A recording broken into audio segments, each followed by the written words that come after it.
Imagine une nuit calme. Tout le monde dort. La maison est silencieuse. Et toi, tu es là, seul avec ton téléphone, le visage éclairé dans le noir. Tu fais défiler des images, sans vraiment chercher quelque chose. Et puis tu t'arrêtes. Une fraction de seconde. Juste un regard. Tu continues à défiler. Mais quelque chose a changé. Sans que tu t'en rendes compte, une porte vient de s'ouvrir. Une porte que tu pensais ne jamais franchir. Et ce soir, on va parler de cette porte. De ce qui se cache derrière. Et de pourquoi Allah, dans sa sagesse infinie, n'a pas dit dans le Coran de ne pas commettre la zina. Il a dit quelque chose de bien plus profond. Il a dit, n'approchez même pas la zina. Si tu veux vraiment comprendre pourquoi cette différence change tout, reste avec moi jusqu'à la fin de cette vidéo, parce que ce que tu vas entendre risque de te faire voir ta vie quotidienne d'une façon totalement différente. Avant d'aller plus loin, prends un instant et prie sur le prophète Mohammed, paix et salut sur lui. Juste ces mots, en ce moment. Parce que chaque prière sur lui est une lumière que tu allumes dans ton cœur. Et ce soir, tu vas avoir besoin de cette lumière. Si ce rappel te touche, si tu sens que quelqu'un dans ta vie a besoin de l'entendre, partage-le, abonne-toi, et laisse un like.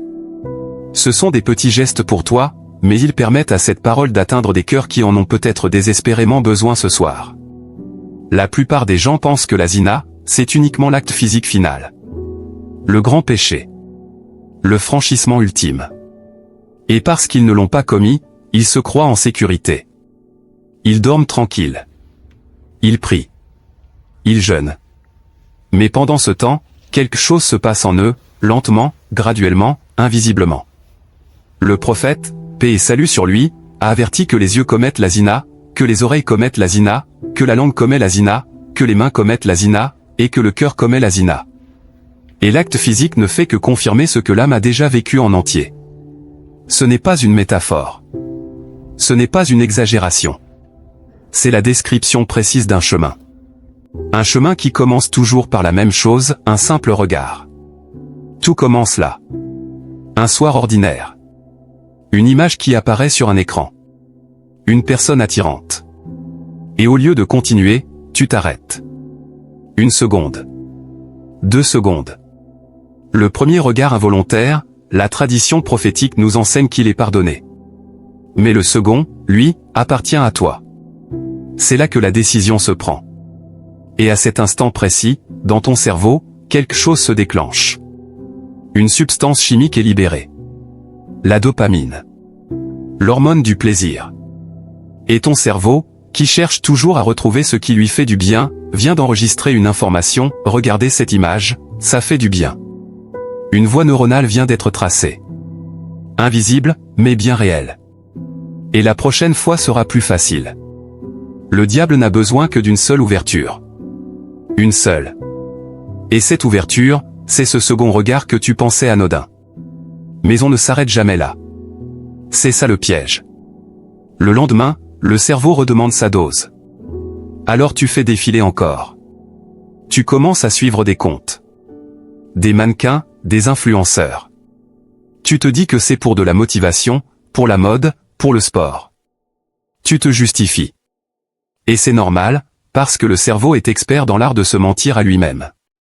Mais en réalité, quelque chose de plus sombre est en train de se passer, tu es en train de nourrir une habitude. Tu utilises ces images comme un médicament. Pour fuir le stress du travail.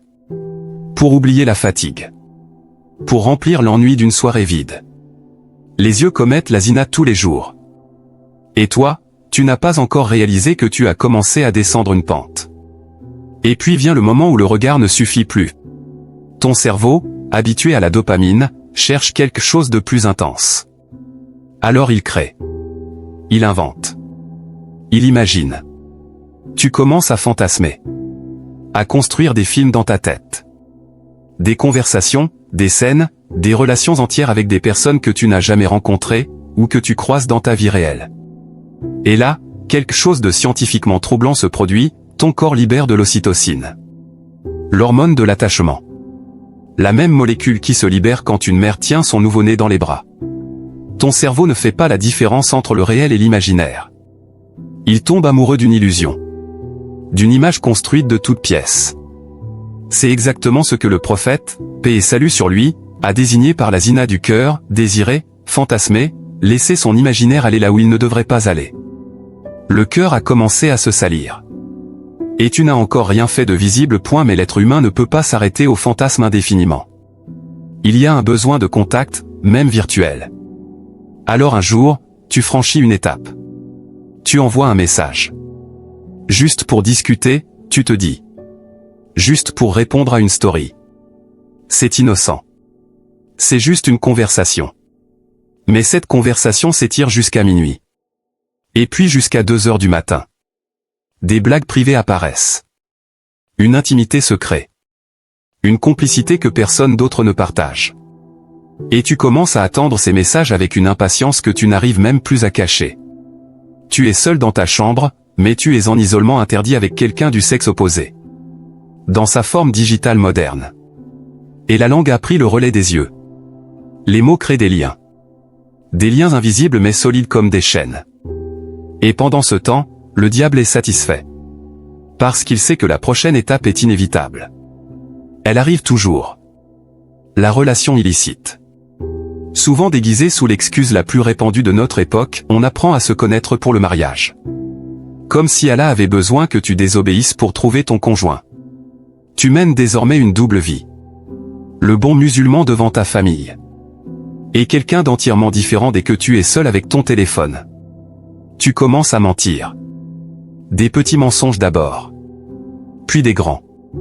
Et à chaque mensonge, quelque chose en toi se ferme un peu plus. La prière devient un geste mécanique, vidé de son sens. Le Coran ne se lit plus. Tu le touches du bout des doigts, mais tu sens que les mots ne pénètrent plus. Parce que le cœur qui était fait pour recevoir la lumière d'Allah est en train d'être occupé par autre chose. Les barrières physiques tombent progressivement. Un contact de la main. Une sortie. Chaque nouvelle étape renforce encore plus l'attachement, et rend la rupture encore plus douloureuse, même quand tu sais au fond de toi que tout ça est interdit. Tu es piégé dans quelque chose que tu as construit toi-même, pierre par pierre, depuis ce premier soir où tu avais simplement arrêté de défiler. Et puis certains tombent dans quelque chose de plus sombre encore. La pornographie. Une porte que beaucoup franchissent sans même réaliser ce qu'ils sont en train de faire à leur cerveau. La science est sans équivoque, la pornographie libère des niveaux de dopamine comparables à certaines drogues dures. Et comme toutes les drogues, le cerveau développe une tolérance. Il en faut toujours plus pour ressentir la même chose. La partie de ton cerveau qui prend des décisions raisonnées, qui te permet de te contrôler, de planifier, de résister aux tentations, s'affaiblit. Et la partie qui gère les pulsions, les instincts, les désirs bruts, prend le contrôle. La personne n'est plus maître d'elle-même. Elle entre dans un cycle infernal, regarder, ressentir de la honte, pleurer en prière, promettre d'arrêter, tenir quelques jours, puis rechuter. Encore et encore. Et à chaque rechute, elle se dit qu'elle est trop faible, trop brisée, trop éloignée d'Allah pour jamais s'en sortir. C'est un mensonge. Un mensonge que le diable chuchote avec une précision redoutable. Et au bout de ce chemin, il y a l'acte final. Celui que tout le monde appelle la zina. L'étape que personne ne pensait atteindre au début. Mais si tu as suivi chaque étape précédente, si tu comprends comment le cerveau fonctionne, comment les attachements se créent, comment les barrières tombent une par une, alors tu comprends que cette étape n'est pas une surprise. Elle est la conséquence logique d'un chemin commencé bien des mois, parfois des années auparavant, lors d'une nuit ordinaire avec un téléphone dans les mains. À ce stade, la pudeur a disparu. La connexion avec Allah est brisée. Et même si cette personne se marie un jour avec quelqu'un de bien, les fantômes du passé l'accompagneront dans son foyer. Les comparaisons. Les images gravées dans la mémoire. Les secrets. Les traumatismes silencieux. C'est exactement pour ça qu'Allah n'a pas dit de ne pas commettre la zina. Il a dit de ne pas s'en approcher. Parce qu'il savait, avec sa sagesse qui dépasse tout entendement humain, que personne ne tombe dans le gouffre d'un seul saut. On y descend marche par marche. Et chaque marche semble tellement anodine sur le moment. Mais voici ce que je veux que tu gardes avec toi après cette vidéo. Ce n'est pas une vidéo pour te faire honte. Ce n'est pas une vidéo pour t'écraser. Si tu te reconnais dans l'un de ces stades, c'est que tu es encore vivant. C'est que ton cœur bat encore. C'est que quelque chose en toi cherche encore la lumière. Et Allah, dans sa miséricorde qui dépasse tout ce que l'esprit humain peut concevoir, a dit dans son livre sacré, « Dis à mes serviteurs qui ont été excessifs envers eux-mêmes, ne désespérez pas de la miséricorde d'Allah. » Certes, Allah pardonne tous les péchés. Il est vraiment le pardonneur, le très miséricordieux. Tous les péchés. Sans exception. La porte du retour n'est jamais fermée. Jamais. Même à 3 heures du matin quand tu te détestes. Même après la 100e rechute. Même quand tu penses que tu es allé trop loin. Allah est là. Et il attend. Alors voilà ce que tu peux faire dès maintenant. Ce soir, avant de dormir, ouvre ton téléphone. Pas pour défiler. Pour faire le ménage. Désabonne-toi impitoyablement de chaque compte qui est une tentation pour toi. Sans hésiter. Sans négocier. Retire ton téléphone de ta chambre la nuit, ou pose-le hors de portée. Crée une friction entre toi et le péché. Parce que le diable n'est pas plus fort que toi. Il est juste plus patient. Et si l'envie frappe malgré tout, lève-toi immédiatement. Fais quelques mouvements. Asperge ton visage d'eau froide. Change de pièce. Parce que chaque envie, sans exception, passe. Elle dure rarement plus de 15 à 20 minutes. Et de l'autre côté de ces 20 minutes, il y a la fierté d'avoir tenu. Il y a une lumière dans le cœur que rien d'autre ne peut donner. Et puis remplace. Remplace le temps que tu passais dans ce qui te nuisait par quelque chose qui te construit. Même 30 minutes par jour à écouter ou lire le Coran. Pas pour faire bien. Pas pour cocher une case. Mais parce que ton cerveau est plastique, il se refaçonne selon ce qu'on lui donne. Et les paroles d'Allah ont une puissance que nulle autre parole au monde ne possède. Elles nettoient. Elles apaisent. Elles reconstruisent. Tu n'es pas défini par tes chutes. Tu es défini par le fait que tu te relèves encore. Encore. Et encore. Et qu'après tout ce que tu as traversé, tu es encore là, à chercher Allah. C'est ça la vraie force. C'est ça qui fait pleurer les anges de bonheur. Si cette vidéo a allumé quelque chose en toi, si elle a réveillé quelque chose que tu avais besoin d'entendre, partage-la. Avec un ami. Avec un frère. Avec une sœur. Sans commentaire. Juste le lien.